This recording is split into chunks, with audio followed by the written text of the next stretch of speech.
You're in a quiet room, but your head isn't. You're hearing a steady ringing, hissing, or buzzing that no one else can hear. That's tinnitus. And for millions, it's not just background noise, it's a daily battle for focus, sleep, and peace of mind. In that search for relief, one name keeps coming up: Ginkgo biloba. It's marketed as a natural remedy, a way to calm the ringing and restore quiet. But does it actually work? Or is it just another supplement that sounds better than it performs? Let's see what the research really says.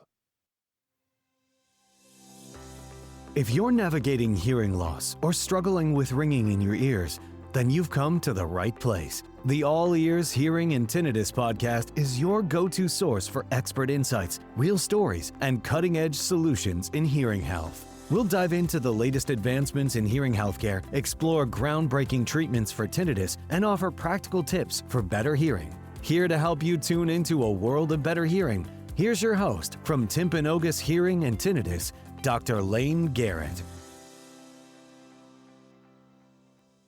For people living with tinnitus, the idea of a simple over-the-counter fix is incredibly appealing.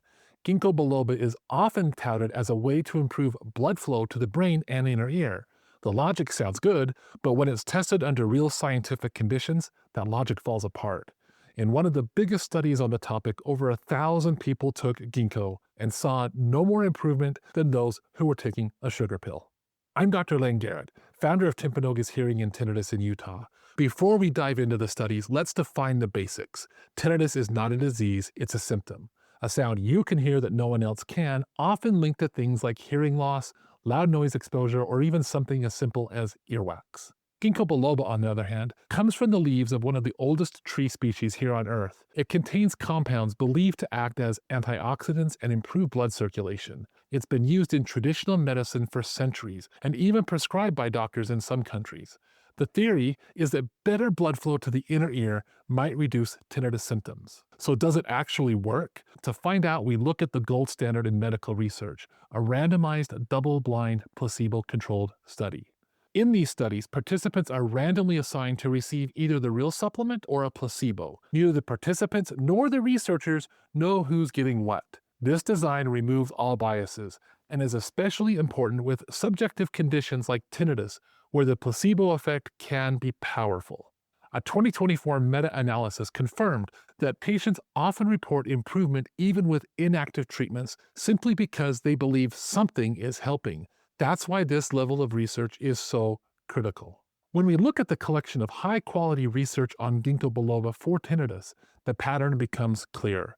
Most rigorous studies showed that it performed no better than the placebo. One of the most significant trials published in the British Medical Journal studied 1,121 people for 12 weeks. Half of the people took Ginkgo biloba extract Li1370, while the other half took a placebo. The result? No significant difference between the two groups. In fact, 34 people in the ginkgo group reported feeling better compared to 35 people in the placebo group. The Cochrane collaboration, a trusted source for unbiased medical reviews, looked at multiple studies and concluded in 2022 that Ginkgo biloba likely has little to no effect on tinnitus severity or quality of life. I know that's not the answer you were hoping for, but if you're someone who values truth over hype, especially when it's hard, hit that subscribe button. We'll keep it real every time. Let's talk about how things can get a little more complicated than that, though. Not all ginkgo supplements are created equal. Many store-bought versions aren't standardized, so the amount of active ingredients varies wildly. However, a specific extract, EGB 761, has shown a little more promise in the research. A 2011 systemic review focusing only on EGB 761 found some evidence that it may help reduce tinnitus severity. So what do we do with this? On one hand, large, high-quality trials and major reviews show no effect. On the other hand, a group of smaller studies focused especially on EGB 761 suggested there might be a benefit. The key word here is suggest. The evidence is mixed and not definitive. Many of the positive studies have been criticized for issues like small sample sizes, which makes it hard to draw a firm conclusion. So while EGB 761 Ginkgo biloba might be more promising than generic ginkgo, the overall proof is still considered inconsistent. When evidence is mixed, we turn to clinical guidelines from major medical bodies. The American Academy of Otolaryngology recommends not using Ginkgo for tinnitus. Why? Because even if the benefit is questionable, the risks are real. Ginkgo can cause side effects like stomach upset and headaches, and it might interfere with blood clotting, especially for people taking aspirin or blood thinners. Bottom line, it's not worth the risk for such uncertain results. We've covered a lot of science here. Now we want to hear from you. Have you tried Ginkgo for tinnitus? Did it help? Share your story in the comments below. Just remember, this isn't medical advice. Always talk to your doctor before trying any new supplement for any reason. The good news, you don't have to try to figure out tinnitus alone. There are treatments backed by real science and get real results.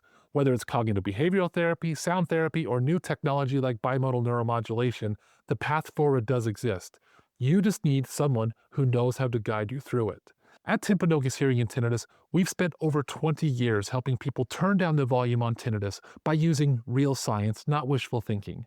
As one of the first modern tinnitus specialty centers in the United States, we've seen how life-changing the right tinnitus treatment plan can be. If you're in Utah and looking for answers, or if you just want to learn more, you can check out the links below to schedule a visit with us or explore our online learning center. We'd love to help. Tinnitus might be loud, but with the right plan, we can make it quieter. Let's take that first step together. A world of better hearing and relief from tinnitus is within reach, and we're here to help. Be sure to subscribe to the podcast right now and join us on the journey to clearer sound and a richer life. Thanks for listening to the All Ears Hearing and Tinnitus podcast with Dr. Layne Garrett. We'll see you next time.